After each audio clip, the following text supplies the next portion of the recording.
Salam ediz vatandaşlarım. Bizim Türkmenistan'ın geni şizofreni 53. kitabını yazıp tamamladı. Bütün dünyanın samsık sahip Türkmen halkının puluna satın alınan kitaplarını öz adına çap ettirip yazdırıp otur. Başka birine de 53 kitap 14 yılın içinde yazıp otur. Men deyip yören adam şahirler doğa bitti, şahirler doğa bitti, yazıcılar kutarıp yazıp bilen değildir. 14 yılın içinde 53 sanı kitabı. Bizim genimiz yazıp biliyor. Bütün dünyanın samsıktır öyle. Türkmen halkının samsıktır öyle. Umlu sıranı olup, oturan olup, kitap yazan sıranı olup, oturan suratlarını koyan öyle.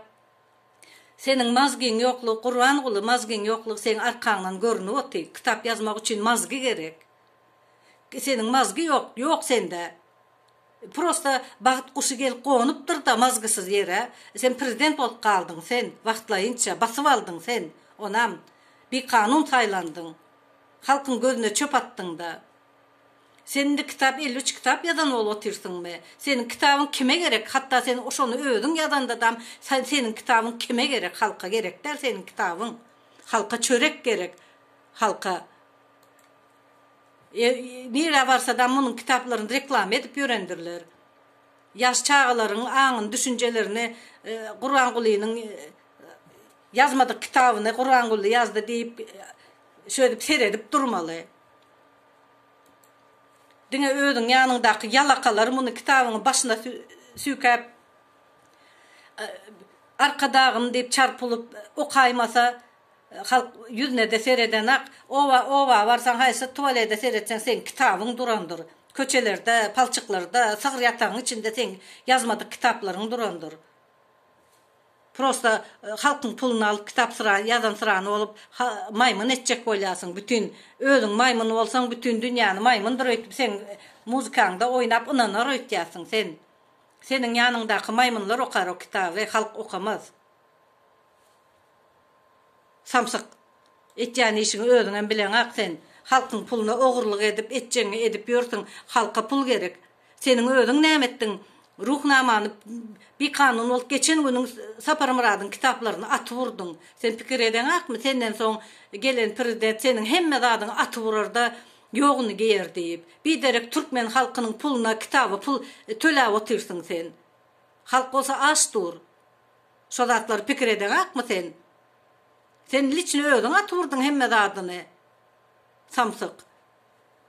Şimdi Medinstu'da zordan çekip zordan kutaran adam bugünkü günde 14 yılın içinde 53 tane kitap yazıp dur. Halkı güldürüp öğünü, bütün dünyanın öğünü güldürüp.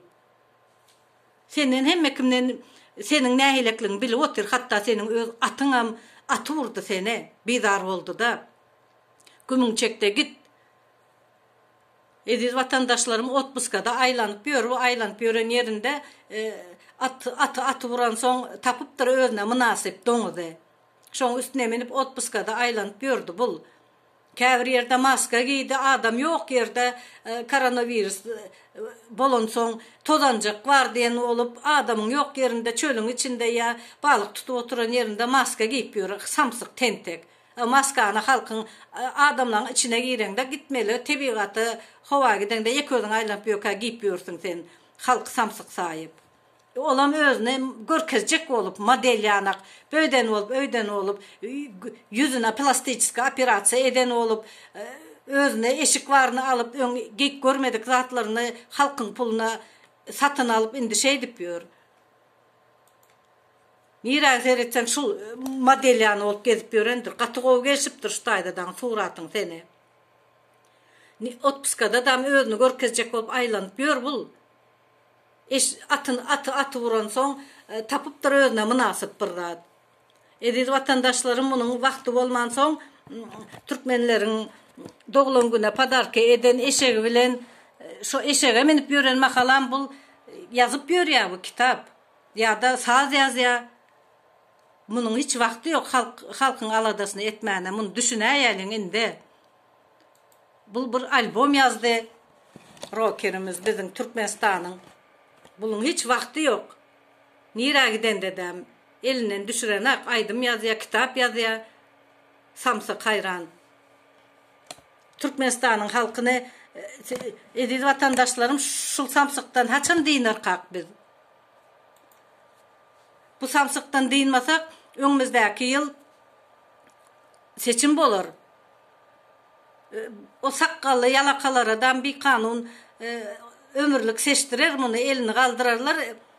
Eziz hormatsız prezidentimiz, beynisiz, mazgısız prezidentimiz seni ömürlük saylayalı deyse mankalanıp ayınvanyan da derdi. Şeydi ben ömürlük kalır. Hatta Türkmenistan'ın konstitusiyasında ömürlük prezident yok. Ömürlük prezident diyen zat yok. Konstitusiya layık hiç adam eden hak sen. Konstitusiyada yazılan zatın hiçbirine eden hak sen. Şunun için vatandaşlarım şu konstitusiyada yazılan zatın hiçbirini etmen son. Şunu yukarı suda berk olur mu kan? Bütün halk uyuşup yukarı suda dünyanın yukarı suduna yazalım. Bir de şu gerekte konstitusiyada yazılan zatın hiçbirine eden hak. Dine öğünün aladası halkın pulunu alıp halka aç koyup halkın yarısı koronavirüsten ölüp kutorup sizin komünitetarını pomoç iyi vereninize Oğanistan'a iyi verip maskaları hem de halka satıp pulu yok pul alıp bilenak her gün bankamadın önü dolu adam 100 manat alıp bilenaklar 100 manat öz işlen hakkını. Bu samsıgam koronavirüste maska çelini 10 manattan satya halka. Utananok bu halk için hiç ala dedenok. Şu zatların bağırını konstitusiyada yazılan hiç adam eden akşol. Bizim hakkımız var şunu suda yazmana, suda vermene. Bütün halk uyuşup şunu etmeli. Konstitusiyada ömürlük prezidentim yok. Şunun şey edip yoğunu giymesek başka hiç adam neyle geçecek? Türkmenistan'ın içindeki halk görenek vapşe işlenek VPN anarda. Bilgeçtiğin VPN'i kesik koyuptırlar. Vapşe işlenek. Hatta adamlar bilen gürleşiven bilenaklar. Haysi devlette hazır şon yanak var. Bay ülke deyip adımız var bizim. Ne için biz daşar yurtlarda böyüdüp Türkmen gıyları, Türkmen oğlanları ölüp gitmelmişsin. Kul olup yaşamalmışsın. Bul olsa şey deyip özünü surata görkezecek olup her hili giyinip kitap yazyan deyip 14 yılın içinde Türkmen halkının puluna kitap yazdırıp otur. Utanman. Ediz vatandaşlarım uyuşup hani birbirimize öykeleşip yürümen, birbirimize komentaryamızda ervet sözler yazıp durman, ay sen eylesin, ay sen beylesin deyip durmalıyım da hemmemiz uyuşup bir neticeye geleliğinde önümüzdeki yıl uje buna seçim bolya. Bulson öde ömürlük sayladar da öde avtomatik manka oğlunu saylar. Şuna yol vermeyecek olsak indi hemmemiz ağdı bir olup hemmemiz bir şuna da pustit etmeli değil. Ne diyen bolsa? Sebebi Türkmenistan'ın halkına karşı oturup ayağa kalır deyip Türkmenistan halkı ayağa kalmaya sebebi YouTube gören aklar olur. YouTube internet işlenok da SMS salam berip yazmana da işlenok VPN'i kesip zında bu samsık görmesin deyip. Bunu barımızdan bilya şunun için birbirimize komentaryada söğüşüp durmalıyım. Birbirimize sen eydiip ayttın, sen beydiyip ayttın ya da önkü çıkışımda halmırada yalakaladın diye edil vatandaşlarım men yalaka değil men hakikada aytyan men yalaka olan olsam Türkmenistan'ın içinde şu makal men bir yerde minister olup işlemeli adam men şunu etmem son men işten kovuldum men şunun kitabını eline almam son men şunu övüp çağıra çıkmam son meni 3 yerden işten kovdular eğer men şunu eden olsam men her bir yerde minister olmurdum yöne men şu zatlara men yalakalık etmeni men halamak men. Yöne halmırat barada unutmayın halmırada bize gözümüz açan şol diyem son bana köpeğinizden şey dip yazıpsınız. Gelin öykeleşip durmayın. Birazcık hakikaten seyredelim, geleceğimizi fikir edelim ağzı bir olup. Onun men vezife üçüne demek men Allah şükür men ervet yaşamak men Türkmenistan'a gitmesem menin yaşayışım ervet değil. Bana öydüp yalan, bana öydüp söğüşüp yazıp ama oturmam siz. Men halk üçün etdiyen, men vatan üçün etdiyen, men geleceğiniz üçün etdiyen men. Men şu tayda ölüp yatan çağalar üçün, ölüp yatan doğanlarımız, erkek doğanlarımız, ayal doğanlarımız üçün men çıkış edip otururum. Men çıkış etmesem men böyle men. Menin canım yan ya. Haçanda bir yurda varamda men Türkmen deyip aydamda men şu Türkmenistan'ın yağdayını aydanda menin azıcık boynum bükül ya. Nira varamda adam Türkmenler plan yerde kul olup dur diyende menin boynum bükül ya. Bizim halkımız şu yaşayışa münasip değil. Bizim halkımız qovu yaşayışa münasip. Türkmenistan'ın baylığı dine bu haramzadanın kıdel. Türkmenistan'ın baylığı halkın kı. Şonun üçün hem vatandaşlarım konstitusiyada yazılan hiç adam eden akşam şonun üçün opozisiyalar sizden haýyş etdiýärin gelin bir netice çıkaralım. Hemme üýşip kimin pikiri var olsa, mineniyesi var olsa aydın näme etmeli? Ýokary suda vermelimi ya da gidip bir ýerde galadavat edelim mi oturup ýok etmek üçün miting etmeli olsa edip durlar Amerikada, edip durlar Kipr'da, sağ olsunlar. Näme üçindir häzir sesem goý bereňiz aklara, sesem gorkuşup dursunuz. Araqy miting, Türkiýedäki mitingi eşdeňiz soň gorkuşup çykmana gorkup durmaň. Vatandaşlarym biz beýdip dursak hiç açanam öňe gitmeýäris biz. Bir-birimizi golda alyň. Näme gerek hapa sözler, näme gerek bir-biriňize oňany fırça atmak gerek däl. Oturup pikir edeliň. Öňümüzdäki ýyl geçmejek bolanyň bir zat edeliň indi, boldy indi.